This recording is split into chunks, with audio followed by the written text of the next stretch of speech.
Howdy mates, here's a part 2 video.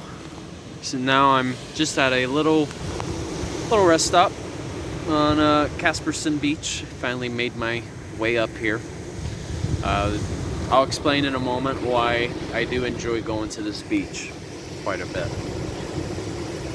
But before I get to that, let's delve into it, shall we? Alrighty. So as I promised in my last video, I was going to break it up into 2 parts. So now, the second part, I'm actually going to focus a bit more on the beach anatomy. Okay?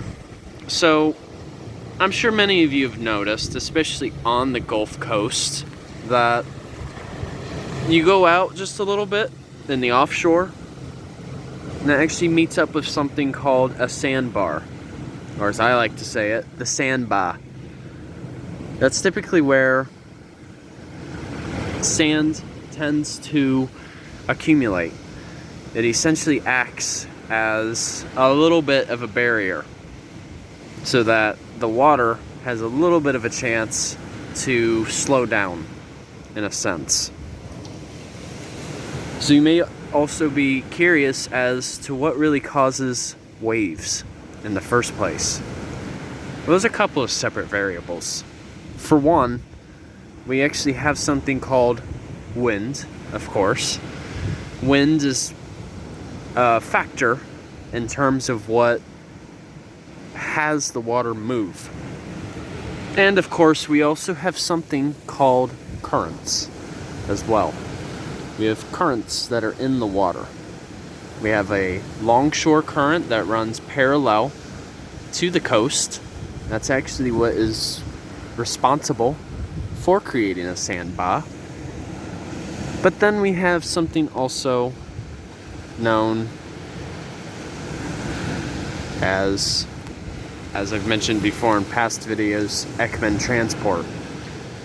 That's what essentially brings the water towards my direction. Towards the coast.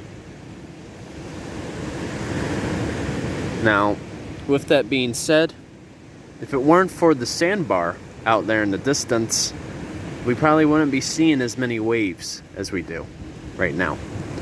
I mean, obviously it varies each time, in terms of how the water behaves, but that sandbar is an absolute factor. So once you pass that sandbar, it divides up, or actually no, behind the sandbar is a zone called the nearshore. And that's also known as the breaker zone. So that's essentially where the wave slows down and it forms that crest and trough. For those of you who don't know what a crest and trough is, the crest refers to like the peak of a wave, whereas a trough, on the other hand, is the lowest point of a wave. Wow. It's just neat watching it. So once you pass that breaker zone, that will lead into something called a foreshore. I'm not saying like, oh, for sure. It's actually called a foreshore. Funny enough. That is essentially where the wave has a chance to essentially swash into the coast. So what I mean by swash is you see once the wave passes through, it flattens out. So that's swash, and as it makes its way back into the ocean, that is called backwash. Essentially, what's neat about the swash zone is that it's not considered land, and it's also not considered ocean. It's basically like that divide between the two. And oftentimes, that's where you will find most of the life, whether it be crabs, shells, fish even, if you're lucky enough, and among other organisms, such as that of plankton. That is where most life occurs. So then, once you pass that foreshore, that leads into something called a backshore. And the backshore is, you see like all the debris right there? That's essentially where the backshore is. And that is specifically called a berm/rack line. And essentially, that is primarily made up of algae, shells, anything that has come from the ocean that decided to settle on the beach.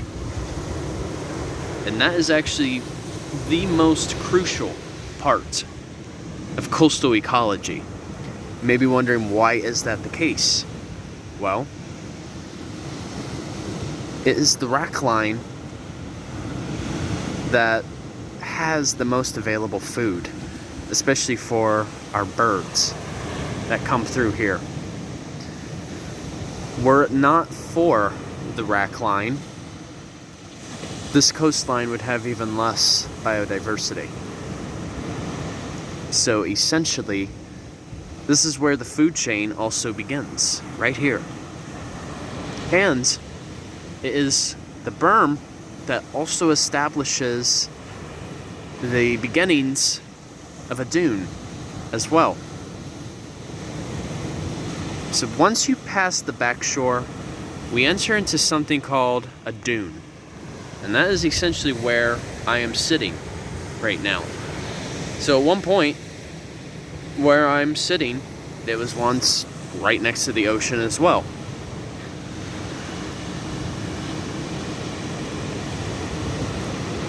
But essentially, the dune is like the most land-based feature of a beach. This is where you'll find most of the plants, you know, whether it be sea grapes, cabbage palm, or even seagrass, or not seagrass, pardon me,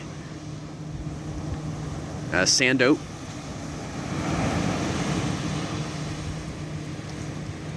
And other various grasses right here.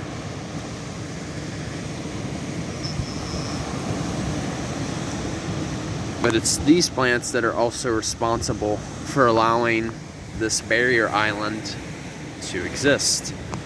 For those of you who aren't familiar with the term barrier island, it refers to a little patch of land that occurs between the ocean and a bay. And once you get past the bay, that is when you will see the mainland. So essentially, we are on an island right now. We're not even on the mainland. But even though each beach is unique in its own way, they're all consistent in terms of the beach features and like what the anatomy is made up of. Essentially, without any of those features, you can't have a beach. What can I say? Life can be a beach. Hey, I had to throw that in there. But yeah, you guys. I'm just glad that, considering that it just passed New Year's, this beach actually isn't as busy. And plus, to get here, you really have to walk a decent ways as well. It's alright, you guys. I hope you enjoyed this video, you know, that delved a bit more into the beach anatomy. And I hope you guys enjoy your Sunday. That's right, you guys. See you soon. And once again, Journey on a Journey is outwards. Take care, folks. See ya.